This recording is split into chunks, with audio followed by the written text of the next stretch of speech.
বৃষ্টির দিনে কে কে খিচুড়ি পছন্দ করো? আমি তো খুবই পছন্দ করি, তাই আজকে আমি রান্না করব সবজি খিচুড়ি।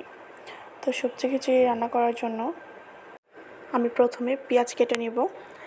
পেঁয়াজ কেটে তারপর আমি টমেটো কেটে নেব।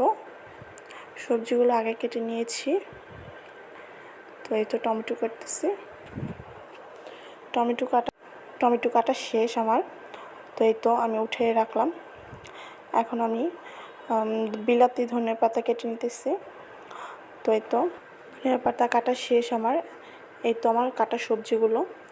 প্যানের মধ্যে আমি পরিমাণ মতো তেল দিয়ে দিলাম। তো তেল দেওয়ার পরে আমি পেঁয়াজ দিলাম প্রথমেই। পেঁয়াজ দিয়ে একটু লাল লাল করে ভেজে নেব। খিচুড়ি রান্নার জন্য আমি এই মশলাগুলো নিয়েছি।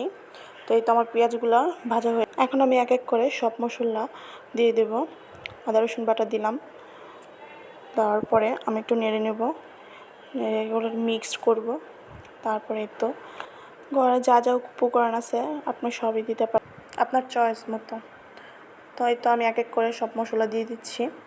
মশলা দেওয়া শেষে আমরা একটু চেষ্টা করব ভালো মতো কষিয়ে নিতে। মশলা কষানোর উপরেই সব কিছু। তো এই তো হলুদ মরিচ দিয়ে দিলাম।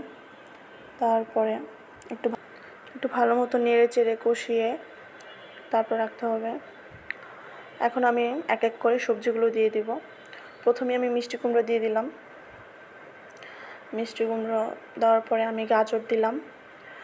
গাজর দেওয়ার পরে আমি বটবটি দিয়ে দিলাম। এই তো আমার বটবটিও দেওয়া শেষ। সাথে কিছু আলুও দিয়ে দিলাম। তো এই তো আমি নাড়াচাড়া করে নিচ্ছি। কিছুক্ষণের জন্য ঢেকে রেখেছিলাম। তো ঢাকনা উঠিয়ে এখন একটু নাড়াচাড়া দিয়ে দেব।